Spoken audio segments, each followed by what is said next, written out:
Because my family had no idea I'd been the governor's chief policy director for 3 years, overseeing a $2.3 billion infrastructure initiative that was about to be announced to the world. My name is Riley Chin, and this is the story of how my sister tried to erase me from the most important day of her life, only to discover I'd been shaping our state's future while she thought I was a failure. Growing up as the younger Chin sister meant living in permanent shadow. My sister Madison was everything our parents valued. Pre-med at Northwestern, perfect SAT scores, engagement to a cardiac surgeon named Dr. Trevor Walsh whose family owned a chain of medical clinics. Madison was beautiful, ambitious, and never let me forget that I was neither. I was the artistic one. The creative type. Which in my family was code for, probably won't amount to much. When I was 17, I told my parents I wanted to study urban planning and public policy instead of medicine or law. My mother actually set down her teacup and stared at me. "Riley, be serious. How do you plan to support yourself with a degree in city planning? It's urban planning and there are actually a lot of opportunities in." "Madison is going to be a surgeon," my father interrupted. "She'll make a real difference in people's lives." "You want to, what?" "Fill potholes." Madison smirked from across the dinner table. "Maybe she can get a job at the DMV." The whole family laughed. I went to the University of Illinois anyway, studying urban planning and public administration. My parents didn't come to my graduation. They were attending Madison's white coat ceremony at Northwestern Medical School. "We'll celebrate you another time," Mom promised over the phone. "You understand that Madison's achievement is more significant, right?" I understood perfectly. The real fracture happened when I was 24. I'd been working for 2 years as a junior policy analyst at a nonprofit focused on infrastructure development. The pay was terrible, $38,000 a year, but I was learning how cities actually functioned, how policy decisions affected real people's lives. Madison had just finished her residency and gotten engaged to Trevor. My parents threw them an engagement party that cost more than my annual salary. The guest list included senators, hospital board members, and the medical elite of Chicago. I wore my best dress, a simple navy sheath from Target that I'd owned for 3 years. Madison took one look at me and whispered loud enough for nearby guests to hear, "Did you seriously come here looking like someone's secretary?" Her friends laughed. Trevor looked uncomfortable but said nothing. At dinner, when someone asked what I did for work, my father answered before I could, "Riley works for some little nonprofit. We're still hoping she'll find her way to something more substantial." "Policy work is substantial," I said quietly. "We're working on transit equity programs that help low-income families access." "That's nice, honey," my mother interrupted. "Trevor, tell us about your new position at Northwestern Memorial." I stopped attending family events after that. Madison called it being dramatic. I called it self-preservation. The only family member who understood was my grandmother, Papa, my mother's mother who'd immigrated from Taiwan in the 1970s. She'd call me every week.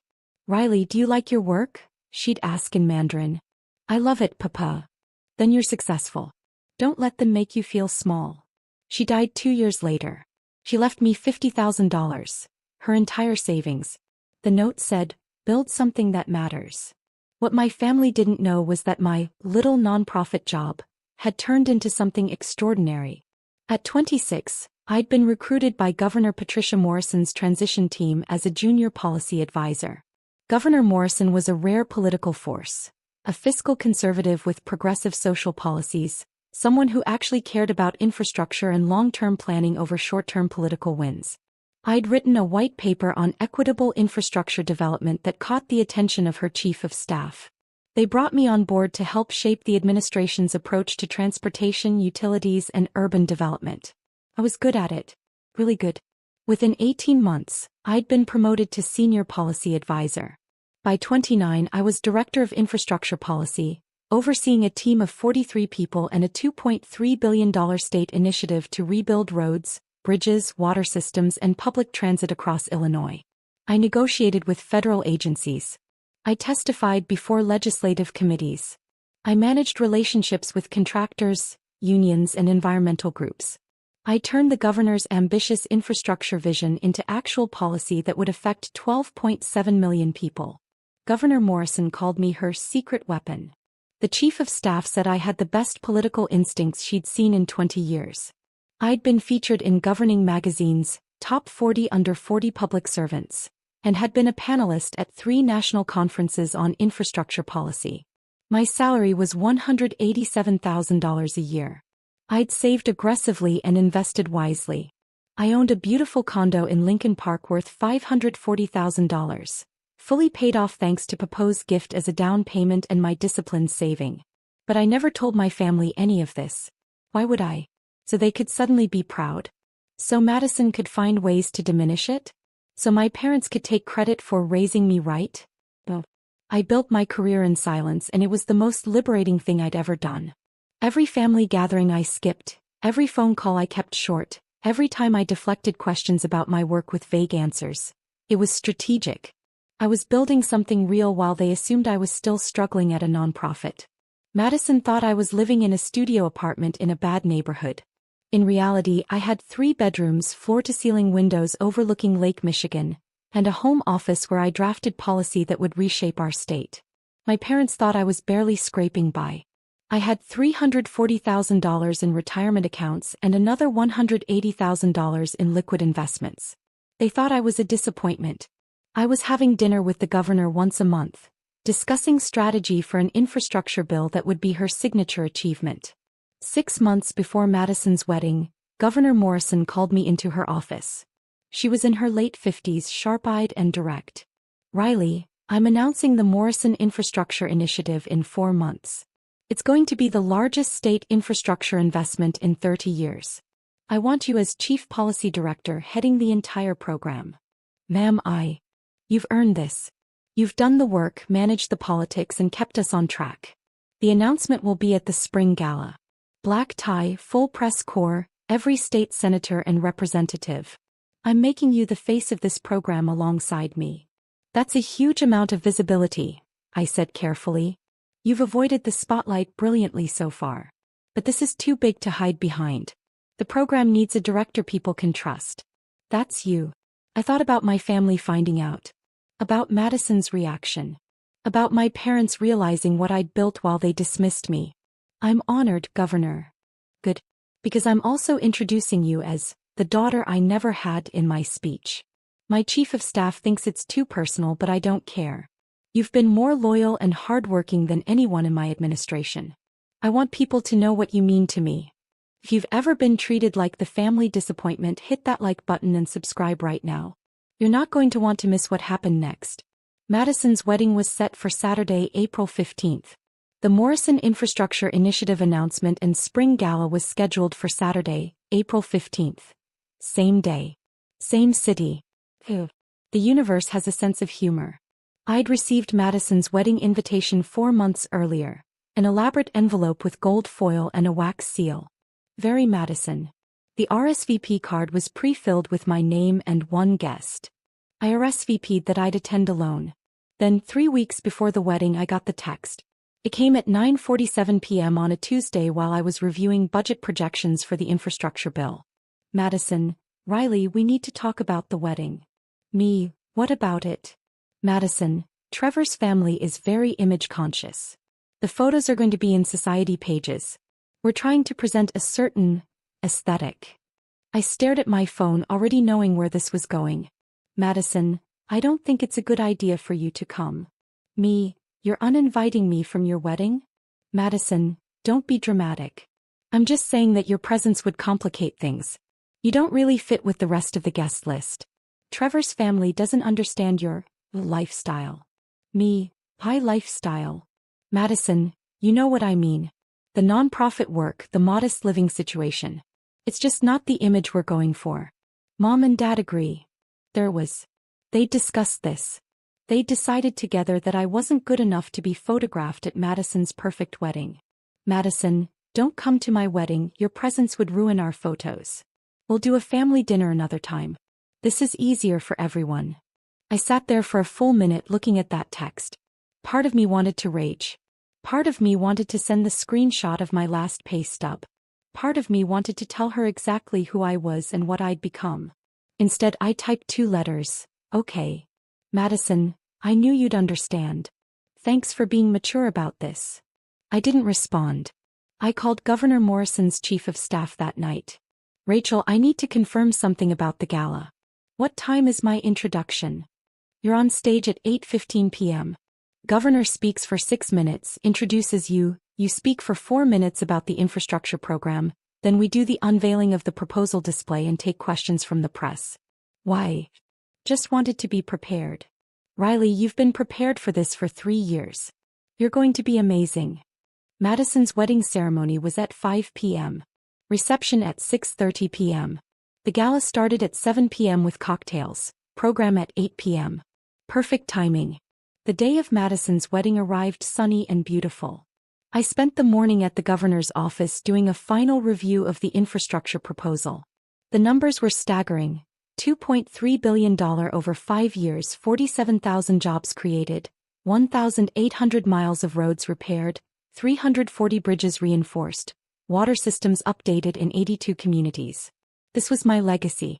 3 years of work. And tonight the whole state would know my name. At 3 p.m. I went home and started getting ready for the gala. I'd chosen a deep emerald gown by Jason Wu, elegant, professional, stunning. It cost $2,800, which I justified as a work expense for the most important night of my career. My stylist came to do my hair and makeup. Professional but not overdone. Elegant updo classic makeup, diamond earrings. Papa had left me. At 5:47 p.m. while Madison was saying, "I do," at the Peninsula Hotel, I was in a car heading to the Chicago Hilton for the governor's gala. At 6:30 p.m. while Madison was taking formal photos with her bridesmaids, I was being mic'd backstage, reviewing my speaking notes one final time. At 7:15 p.m., while Madison was making her grand entrance to her reception, I was shaking hands with state senators and representatives in the gala's cocktail hour. "Riley, big night," Senator Martinez said, grasping my hand warmly. "I've been watching your work on this infrastructure bill. Brilliant strategy getting the environmental groups and the construction unions on the same page. Thank you, Senator. It's been a team effort. Don't be modest. We all know you're the architect of this whole thing." At 8 p.m. the program began. I sat at the head table with Governor Morrison, her husband, the lieutenant governor, and the Speaker of the House. A seat of honor. Governor Morrison squeezed my hand under the table. "Ready. Ready." At 8:15 p.m. exactly as planned, Governor Morrison took the stage. The room went silent. 400 of the most powerful people in Illinois politics, business, and society. "Good evening," the governor began. "Tonight I'm here to announce the largest infrastructure investment in Illinois state history. The Morrison Infrastructure Initiative will transform how our state moves, how our water flows, and how our communities connect. It's a $2.3 billion commitment to our future." Applause filled the room. But this program isn't about me. It's about the incredible team that made it possible. And at the heart of that team is someone who embodies everything public service should be. She's brilliant, tireless, and completely unconcerned with credit or recognition. She just wants to do the work and do it right. I could feel my heart pounding. 3 years ago I met Riley Chin. She was a junior policy advisor with a white paper that completely changed how I thought about infrastructure equity. I promoted her because she earned it. I trusted her because she proved herself. And tonight, I'm proud to introduce her as Chief Policy Director of the Morrison Infrastructure Initiative. The spotlight found me at the head table. Riley has overseen every aspect of this program, coordinating with 43 team members, negotiating with federal agencies, managing relationships with contractors and environmental groups, and turning ambitious vision into actual policy. She's 29 years old and she's already shaping the future of this state. Governor Morrison's voice grew emotional. "I have 2 sons and I love them dearly. But Riley Chin is the daughter I never had. She's made me prouder than I can express. Riley, please join me on stage. Drop a comment and let me know where you're watching from tonight." I walked to the stage in a dream. The applause was thunderous. Cameras flashed. Governor Morrison embraced me like family before handing me the microphone. I spoke for 4 minutes about the infrastructure program, the communities we'd serve, the jobs we'd create, the legacy we'd build. My voice was steady, professional, passionate. Then came the Q&A with the press. The questions were sharp, technical, probing. I answered every single one with specific data, clear explanations, and confidence earned from 3 years of mastering every detail. After the formal program ended, the real work began. Shaking hands, taking photos, doing impromptu interviews with reporters.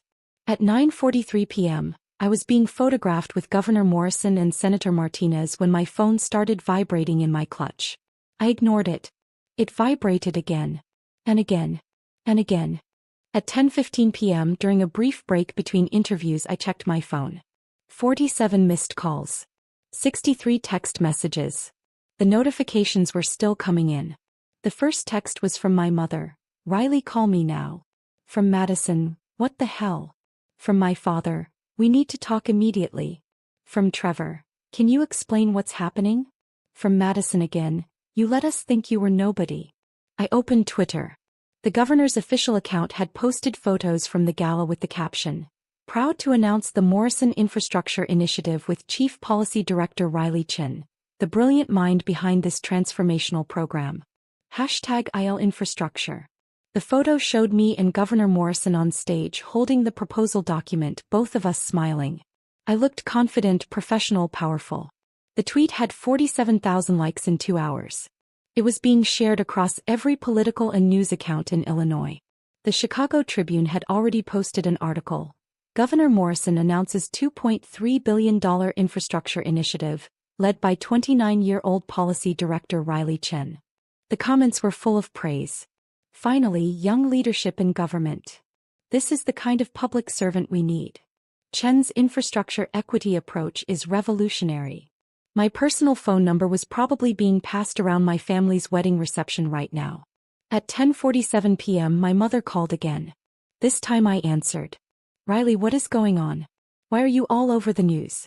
Why is the governor calling you her daughter?" "I'm at the spring gala, Mom. I'm working." "Working? You're on stage with the governor. Madison said you worked at a nonprofit." "I haven't worked at a nonprofit in 5 years. I'm Chief Policy Director for the governor's infrastructure program. I have been for the past 3 years." Silence. Then, "That's impossible. You never told us. You never said. You never asked. You assumed I was a failure and I let you keep assuming. Riley, this is insane. Why would you hide this? Because you didn't deserve to know. Because you uninvited me from Madison's wedding because my lifestyle would embarrass you. Because you've spent my entire life treating me like I wasn't good enough. Why would I share my success with people who never believed I'd have any? That's not fair. We're your family. No, you're people who share my DNA. Family shows up. Family believes in each other. Family doesn't uninvite someone from a wedding because they might ruin the aesthetic of the photos." My father's voice came on the line. I was on speakerphone. "Riley, you're being unreasonable. We had no idea you had this kind of position. If you'd just told us." "You would have what, Dad? Been proud?" Madison literally texted me 3 weeks ago that my presence would ruin her wedding photos. That was after you all decided my work wasn't significant enough to celebrate. "We made a mistake," my mother said.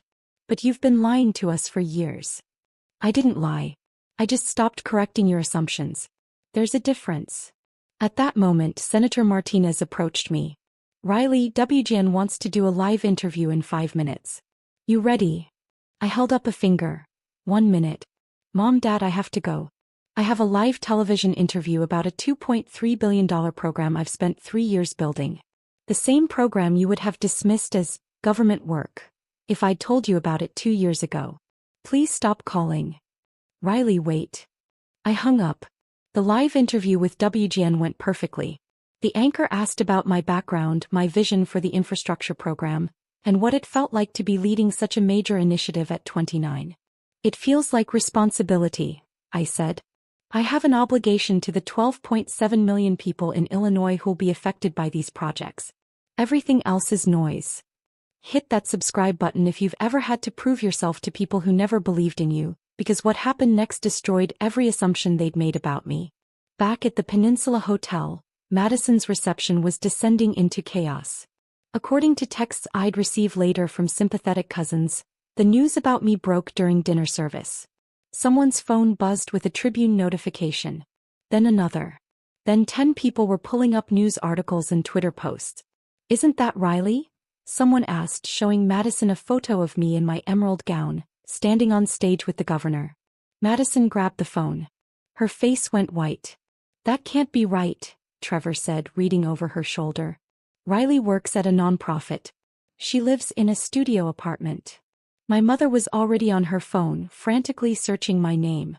Every result was about the infrastructure program, my role as chief policy director, my profile in Governing magazine. Oh my God, Mom whispered. She's been lying to us for years. A guest overheard, one of Trevor's medical school colleagues. Wait, the Riley Chin whose chief policy director is your sister? He's incredible. Her infrastructure equity model is being studied in policy schools across the country. You know about her work? Madison asked weakly. Everyone in public health administration knows about Riley Chin. Her approach to infrastructure connects directly to health outcomes in low-income communities. She's brilliant. Madison's perfect wedding was unraveling. Half the guests were on their phones, reading about her sister's achievements. The other half were asking why Riley wasn't at the wedding. Where is your sister? Trevor's mother asked my parents. Why isn't she here celebrating with you? My mother had no answer that wouldn't reveal the truth. They'd uninvited me because they were ashamed of me. At 11:30 p.m. I received a text from Madison. We need to talk. Now. I was still at the gala, networking with representatives who wanted to discuss the infrastructure program. I ignored the text. At midnight my parents showed up at the Hilton. Security called me. Miss Chin, there are 2 people here claiming to be your parents. They're demanding to see you. Tell them I'm unavailable. I'm working. They're causing a scene in the lobby. I sighed. I'll be down in 5 minutes. I found them in the lobby, still dressed in their formal wedding attire. My mother was crying. My father looked angry. Riley, this is ridiculous, Dad said. You've embarrassed the entire family. I've embarrassed you? I just helped announce a $2.3 billion program that will create 47,000 jobs. How exactly is that embarrassing? You knew about Madison's wedding. You knew tonight was important to her. And you knew I was uninvited. Madison made it very clear that my presence would ruin the photos. I respected her wishes. I stayed away. But you could have told us about this gala. About your position. Why? So you could tell me government work isn't as prestigious as being a doctor? So you could find ways to diminish what I've accomplished? So Madison could claim I was trying to upstage her wedding? My mother grabbed my arm. Riley, please. People are talking. Madison is devastated. This is supposed to be her special day. It still is. I'm not at her wedding. I'm at my own career milestone, which happens to be on the same day. The universe chose the timing, not me. But the photos. The news coverage. Everyone at the wedding is talking about you instead of Madison. I gently removed my mother's hand from my arm. That's not my problem. I didn't seek this attention. The governor decided to make this announcement tonight. I don't control the news cycle and I don't control what people choose to discuss at Madison's reception. You could have warned us, my father said. Given us time to prepare. Like you warned me before deciding I wasn't good enough to attend my own sister's wedding? Like you prepared me before years of telling me my work wasn't significant? Like Madison prepared me before texting that my presence would ruin her photos. Security approached discreetly. Miss Chin, the governor is looking for you. The WGN interview is about to air and she wants to watch it with you. Thank you. I'll be right there. I turned back to my parents. I have to go. Congratulations on Madison's wedding. I hope the rest of the night goes well. Riley, wait. No. I'm done waiting for you to see me. I'm done hoping you'll be proud. I'm done trying to earn love from people who've made it clear I'm not worth their respect. You taught me exactly how much I was worth to you. I just raised my price. I walked away. They didn't follow. The news cycle was relentless. By Sunday morning, the Morrison Infrastructure Initiative was front-page news across Illinois. And every story prominently featured me. The Chicago Tribune ran a profile. Meet Riley Chin, the 29-year-old behind Illinois' biggest infrastructure program. It included my background, my policy achievements, and a quote from Governor Morrison calling me the most talented policy mind of her generation. The Daily Herald ran the headline, Governor Morrison calls policy director, the daughter I never had, in emotional infrastructure announcement. Social media exploded with support. #RileyChin was trending in Illinois by Sunday afternoon, with people praising young women in government, discussing the infrastructure program and sharing the photos of me and Governor Morrison. Madison's wedding coverage, which should have been in the society pages, was buried. The Tribune mentioned it in a 3-sentence brief. The photo they chose showed Madison and Trevor looking tense. It must have been taken after news broke about me. By Monday morning, my inbox had 347 media requests. Rachel, the chief of staff, helped me filter them down to major outlets only. Tuesday, I did interviews with NPR, The Wall Street Journal, and a national morning show. Each one focused on the infrastructure program, but they all asked about Governor Morrison calling me the daughter she never had. It's an incredible honor, I told the Today Show. Governor Morrison has been a mentor who saw potential in me when others didn't. She taught me that leadership means doing the work without needing constant recognition. I'm grateful every day for her belief in me. The interviewer asked, "Your family must be very proud." I paused for just a moment. I hope they are. But I've learned that building something meaningful matters more than external validation, even from family. The 12.7 million people in Illinois who'll benefit from this infrastructure program, they're who I'm accountable to. That clip went viral. People understood exactly what I wasn't saying directly. Within a week, the consequences for my family became clear. Madison called me 17 times. I didn't answer. Finally, she sent a text, "Riley, I'm sorry. I was wrong. I was jealous and insecure and I took it out on you. Please call me back." I didn't respond. My parents sent a letter to my condo, delivered by courier because they didn't want to trust the mail. It was 3 pages of apologies, explanations, and requests to talk through this as a family. I filed it away unread. Trevor's medical practice got unexpected attention. A journalist writing a follow-up piece about me mentioned that my sister had gotten married the same night as the governor's gala. The article noted, somewhat pointedly, that RileyChin was notably absent from her sister's wedding, attending instead to her responsibilities as chief policy director. People connected the dots. The whisper network in Chicago's medical and social circles is vicious. Within days, everyone knew that Madison's family had uninvited RileyChin, the RileyChin who was now all over the news, from the wedding because they thought she wasn't successful enough. Trevor's mother was mortified.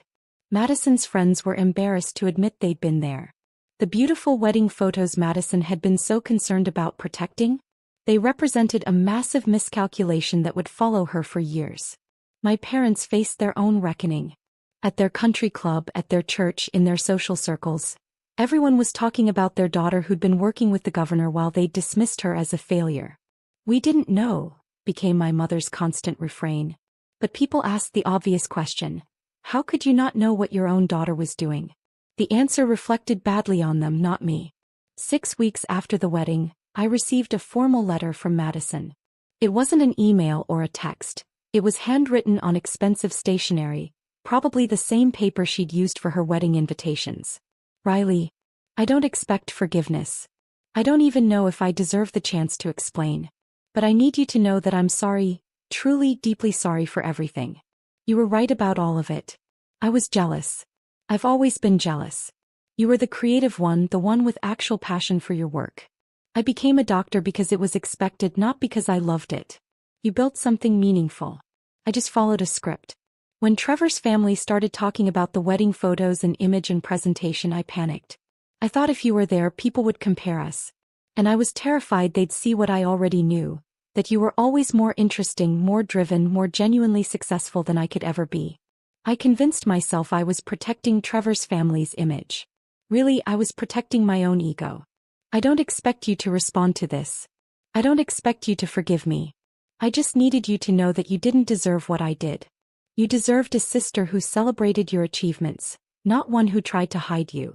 I'm proud of you, Riley. I should have said that years ago. Madison. I read the letter 3 times.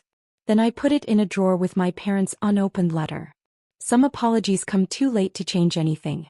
They're not about making things right. They're about making the apologizer feel better. I wasn't interested in making my family feel better. 8 months after that night, I'm sitting in my office in the state capitol building. A corner office with a view and a door that says RileyChin, Chief Policy Director, Morrison Infrastructure Initiative. The program is in full implementation. We've broken ground on 47 projects across Illinois. We've created 14,200 jobs in the first phase alone. We're ahead of schedule and under budget. Governor Morrison is talking about running for a second term with infrastructure as her signature achievement. And she wants me to stay on as Chief Policy Director for the entire program duration. 5 years total. You're the face of this initiative, Riley, she told me last week. The public trusts you. The legislature respects you. You've earned this. I'm honored, Governor. And I'm proud of you. I know your family situation is complicated, but I want you to know, you have a family here. My husband and I think of you as our daughter. That's not just political rhetoric. It's true. I actually cried hearing that. Governor Morrison had been more of a parent to me in 3 years than my actual parents had been in 29. Last month, I bought a lake house in Michigan. A beautiful 3-bedroom cottage on Lake Michigan where I can escape on weekends. Cost $680,000, which I paid in cash from my savings and investments. I sent my parents a postcard from the lake house with a photo of the sunset over the water. On the back I wrote, "Building the life I always wanted. Hope you're well. R." I didn't include my address. They don't need it. Madison sends me birthday cards now. Christmas cards with photos of her and Trevor. I don't respond, but I don't throw them away either. Maybe someday I'll want to reconnect. Maybe I won't. Either way, it's my choice made on my timeline. My team at work has become my chosen family. We grab drinks on Fridays, celebrate each other's wins, and support each other through the inevitable challenges of government work. They're the family that shows up. Last week, I was invited to speak at the University of Illinois School of Urban Planning, my alma mater. I talked to a room of 200 students about building a career in public service, about finding meaning in work that actually helps people. During the Q&A, a young woman raised her hand. My family doesn't think public policy is a real career. How do you deal with people who don't take your work seriously? I smiled. You build something so undeniably real that their opinions become irrelevant. You do the work because it matters to you, not because you're trying to prove something to them. And eventually, you realize that the people who truly matter will see your value. The ones who don't, they were never your people anyway. The auditorium erupted in applause. After the talk, the dean pulled me aside. Riley, we'd love to have you back as a guest lecturer next semester. Maybe teach a seminar on infrastructure policy. I'd be honored. Walking across campus that day felt full circle. I'd left this place 10 years ago as the family disappointment who'd chosen the wrong major. I came back as the chief policy director reshaping our state's future. That evening, I got a text from an unknown number. This is Trevor, Madison's husband. I know you don't want to hear from the family, but I wanted you to know that I'm sorry. I should have said something that night at the engagement party when they dismissed your work. I should have defended you at the wedding planning when Madison suggested uninviting you. I didn't, and that makes me complicit in hurting you. You deserved better. I hope someday you can forgive us. I stared at that text for a long time. Then I typed, I appreciate you saying that. I'm not ready for reconciliation, but I recognize it took courage to reach out. I wish you and Madison well. It was the truth. I did wish them well.